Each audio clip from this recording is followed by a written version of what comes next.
Et je pense que Éphésiens, c'est après Corinthiens, non, ou quoi? Aidez-moi, aidez-moi, aidez-moi. Maman Chris, vous n'êtes pas là, vous êtes là? Aidez-moi très vite. Hein. Acte des apôtres romains. Voilà, Éphésiens est là, il est quelque part. Voilà. J'ai dit Éphésiens combien là? J'ai dit combien? Éphésiens 4, versets 7 à 8. Suivez bien, il y a beaucoup de choses que je vais dire ce soir. Suivez très bien.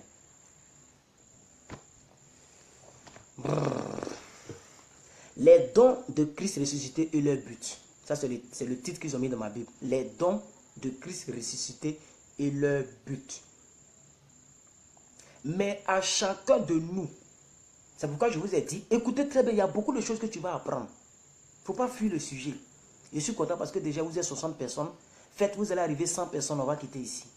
Aïe, donnez-moi 100 personnes un jour. Ah, je vous remercie pour hier, vous avez beaucoup partagé. 128 partages.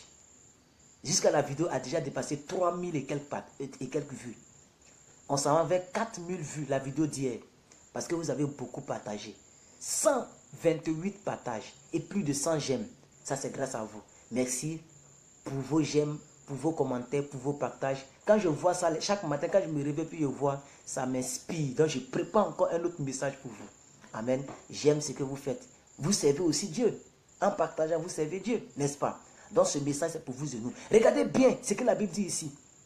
Mais à chacun de nous, ils n'ont pas dit à plus que vainqueur. Moi je ne veux pas seulement être là et puis faire de vous dépendant de moi. Moi je ne suis pas comme ça. Je ne peux pas faire de ceux qui me suivent sur ma page dépendant de moi. Je préfère te dire certaines choses comme ça. Lorsque tu as entendu la parole et que tu l'as vérifiée comme les chrétiens de Béret, tu peux la mettre en pratique sans que je ne sois là. Ça veut dire automatiquement tu reçois ta dépendance. Non, pardon, qu'est-ce que j'ai dit? Ton indépendance. C'est ça, non? Ton indépendance, ta liberté. Même le Dieu que je sais, c'est un Dieu de libre arbitre. Il a créé l'arbre du mal, de la connaissance du mal et du bien. Et il décide, il laisse à l'homme de décider. Même dans Deutéronome 30, il dit, je mets devant vous la mort et la vie, le bien et le mal. Il n'impose pas, il propose. Il dit, choisis la vie afin que tu vives. Mais il n'a pas imposé à quiconque ce soit. Est-ce que vous me comprenez? Regardez le verset 7. Maman Christ donnait un à un. Donnez-moi le verset 7 d'abord. Mais à chacun de nous, la grâce a été donnée selon la mesure du don de Christ. À chacun de nous. Nous avons la grâce d'avoir un don provenant du Saint-Esprit. Il n'y a pas le Saint-Esprit des pasteurs Mohamed Sanogo à part et le Saint-Esprit de plus que vainqueur à part. Bien vrai que nos différents messages, quand vous voyez les thèmes, ce ne sont pas les mêmes thèmes. Le pasteur Sanogo, il prêche beaucoup sur les émotions, les blessures intérieures. Moi, quand j'écoute quelqu'un une fois, deux fois, je connais son message. Parce que je suis moi-même un messager. Vous comprenez? Le message de pasteur Marcelo, c'est la sainteté, la puissance.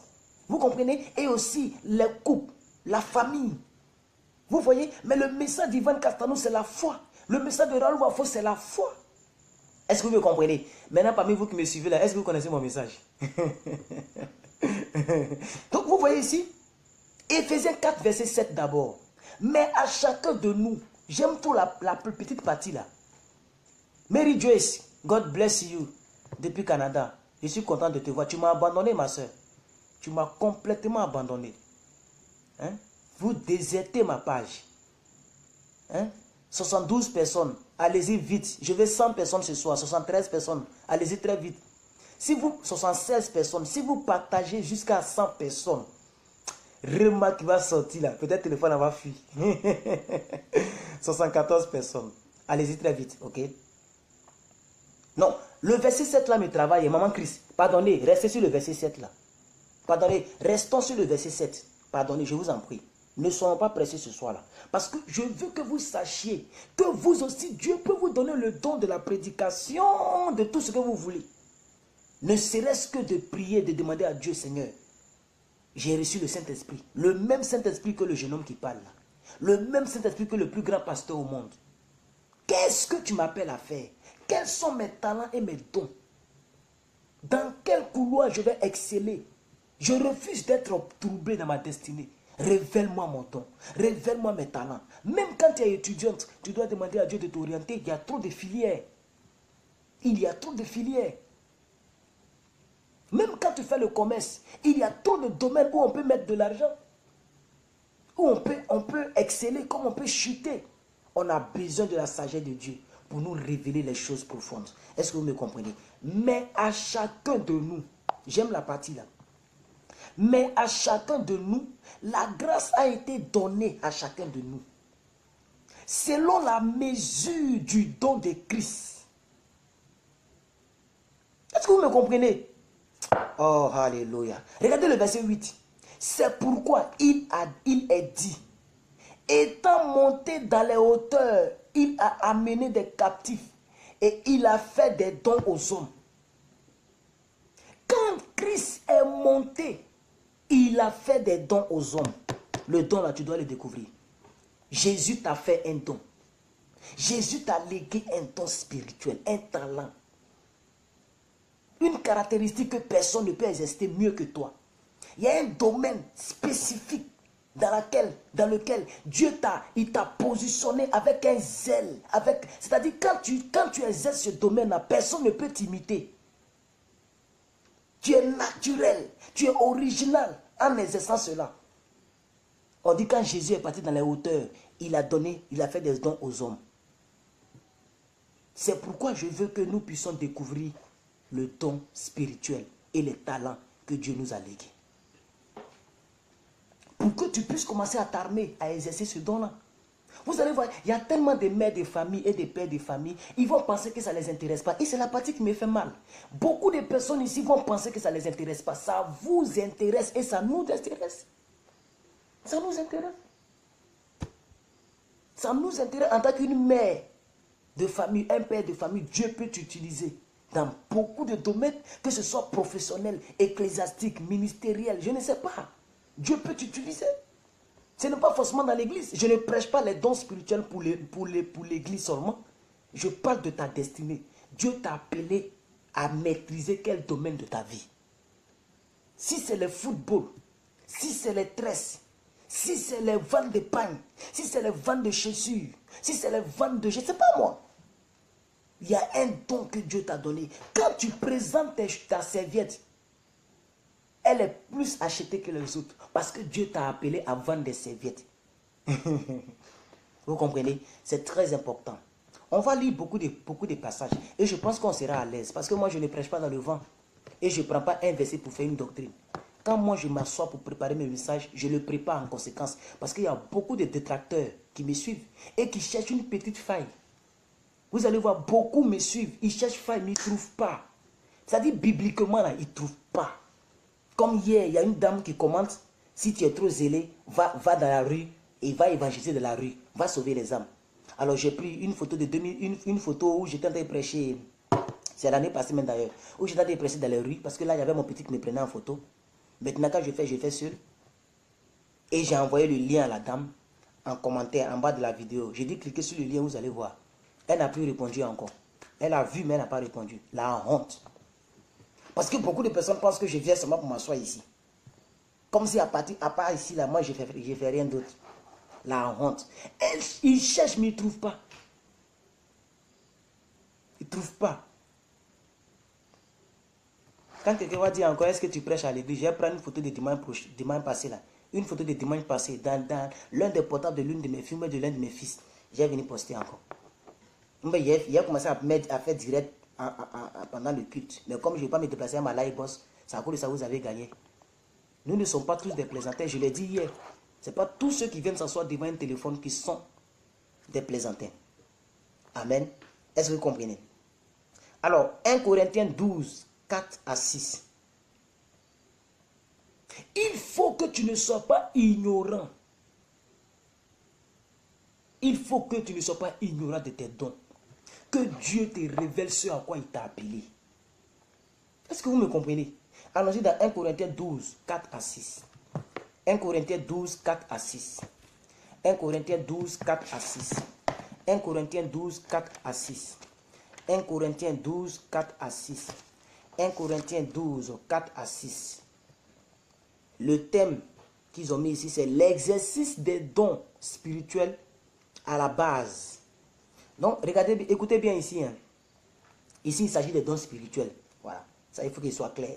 Parce que le chrétien n'est pas naturel. Le chrétien n'est pas charnel. Le chrétien est spirituel.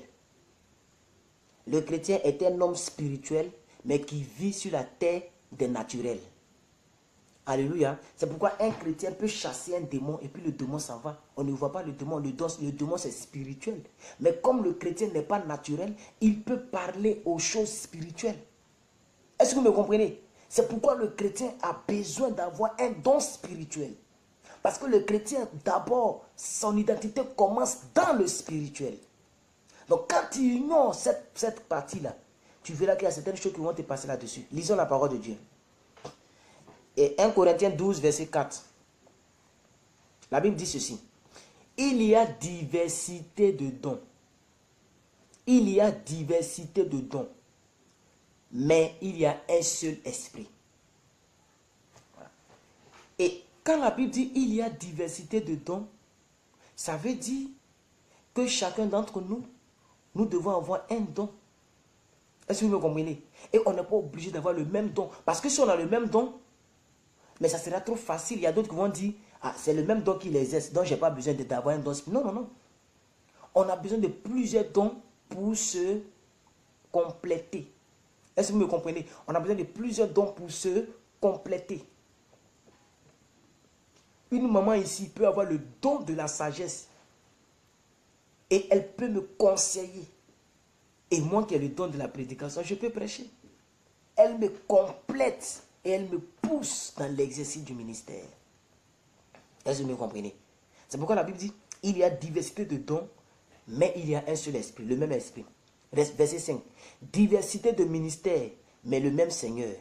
Diversité d'opérations, mais le même Dieu qui opère tout en tous. Alléluia. Regardez ici, je vais vous lire un peu quelque chose. Verset 7 maintenant. Or, à chacun la manifestation de l'esprit est donnée pour l'utilité commune. En effet, à l'un est donnée par l'esprit une parole de connaissance, de sagesse. À un autre, une parole de connaissance. À un autre, la foi. À un autre, le don des guérisons. À un autre, le don d'opérer des miracles. À un autre, la prophétie. À un autre, le discernement des esprits. À un autre, la diversité des langues. Et à un autre, l'interprétation des langues. Un seul et même esprit opère toutes ces choses, les distribuant à chacun en particulier comme il veut. Les distribuant à chacun en particulier. Ça veut dire, nous tous qui sommes ici là, normalement chacun devait avoir un don spirituel dans lequel il opère. Normalement.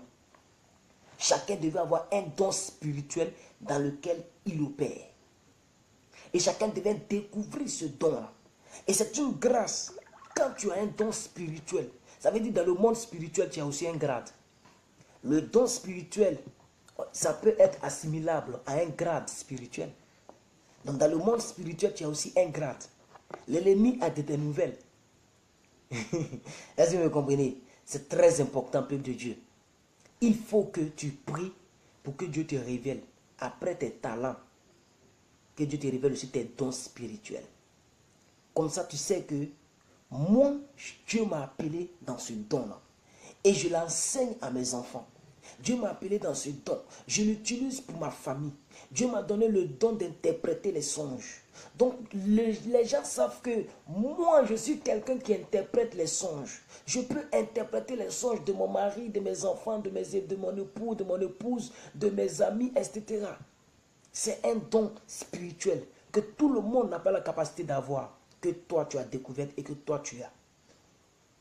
Ça peut sembler un peu trop chrétien, trop ministériel, trop homme de Dieu, mais c'est malheureux de le prendre ainsi parce que nous tous, normalement, nous devrions avoir des dons spirituels. C'est très important.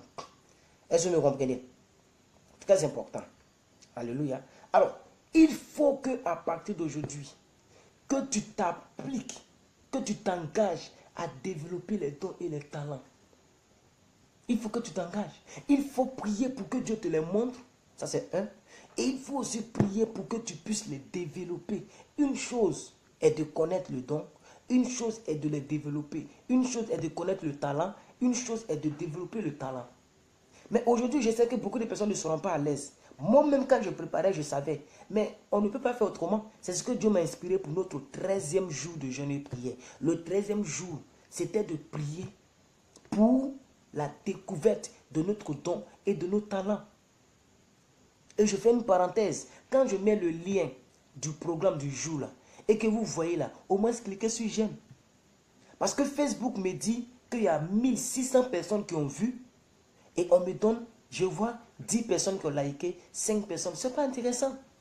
Parce que ce que vous ne savez pas, quand tu es administrateur d'une page Facebook, quand une personne a vu, même si tu n'as pas cliqué, si ton profil est allé là-bas que tu as vu, on met une personne a vu, 10 personnes ont vu, 1000 personnes ont vu. Voici. Maintenant, il y a le nombre de personnes qui ont vu, il y a le nombre de personnes qui ont cliqué, etc. Amen. Donc, au moins, mettez au moins un j'aime, comme ça, je sais que vous avez vu le programme. Même quand je vais sur le site internet, on me dit qu'il y a 400 personnes qui sont rentrées sur le site. Ça veut dire que les gens voient, les gens cliquent sur la photo pour aller voir le programme. Amen. Mais mettez au moins un petit like, c'est aussi important. Alléluia. Apprenons à liker les choses. 1 Timothée 4, verset 14 à 15. 1 Timothée 4, verset 14 à 15. 1 Timothée 4, verset 14 à 15. 1 Timothée 4, verset 14 à 15. 1 Timothée 4, verset 14 à 15. Faites l'effort de suivre jusqu'à la fin, ne partez pas. Là, je vois que le nombre a diminué là. 1 Timothée 4, verset 14 à 15. Moi, je prêche sur tous les thèmes. Je ne suis pas là seulement pour prêcher sur un seul thème. L'argent, l'argent, l'argent, l'argent. Pour avoir l'argent, il faut avoir le don. Si tu gagnes l'argent sans le don, c'est que tu es un escroc. Si tu gagnes l'argent sans un don, sans un talent, tu es un escroc. D'autres même prennent le talent pour escroquer avec le talent. Quand ils découvrent qu'ils ont l'art oratoire, ils vont prendre l'art oratoire pour dépouiller les gens. Et les gens aussi aiment ça. Les gens aiment les choses faciles. Alors, j'ai dit quoi? 1 Timothée combien? Oh, si quelqu'un pouvait prendre les versets là pour moi, c'était bon. 1 Timothée 4, verset 14 à 15. Je vais le lire pour vous rapidement. Ne négligez pas le don qui est en toi. Le livre de Timothée n'est pas écrit par Timothée. Le livre de Timothée est écrit par l'apôtre Paul. Mais Timothée est son fils. Donc, comme on appelle ça l'épître, c'est comme une lettre que l'apôtre Paul adresse à son fils spirituel qui s'appelle Timothée. On ne savait pas dire qu'il y a quelqu'un qui s'appelle Timothée qui a écrit un livre. Non. Ah, il faut le comprendre. Donc, quand vous voyez ici qu'il est en train de mettre au singulier, en réalité, il s'adresse à son fils. Il dit, ne néglige pas le don qui est en toi. Donc, il faut que vous qui êtes ici, là, que nous puissions prier pour que Dieu nous révèle le don. Parce que pour ne pas négliger un don, il faut le connaître. Si tu ne le connais pas, on ne peut même pas parler de négligence. C'est pourquoi il est important de prier pour que Dieu te révèle ton don. Et quand tu le découvres, ne le néglige pas parce que Dieu peut l'utiliser pour changer ta vie. Dieu peut utiliser ce don-là pour toucher des choses que tu n'allais jamais toucher. Il peut utiliser ces dons-là pour te faire tisser des relations que tu n'allais jamais avoir humainement. J'en suis la preuve, excusez-moi. J'en suis la preuve. Ne serait-ce que par la prédication. Aujourd'hui, là, j'échange avec des gens que normalement je ne pouvais pas atteindre. Même vous êtes la preuve de ce que mon don me connecte à des gens comme Mary Joyce, qui est une sœur que je connais depuis les Facebook Live. Mais peut-être que dans 10 ans, dans 15 ans, je ne sais pas moi. Je ne sais pas si vous comprenez ce que je veux dire. Par la grâce, M. Bobby Nicholson qui vient de commenter. Mais c'est pas ça. Etc. etc. Maman Chris, depuis Lyon. Maman Justine, depuis les États-Unis. Maman Rose, depuis, bon, etc. Est-ce que vous me comprenez? C'est le don là. Il ne faut pas le négliger parce que c'est le don que Dieu utilise pour te bénir.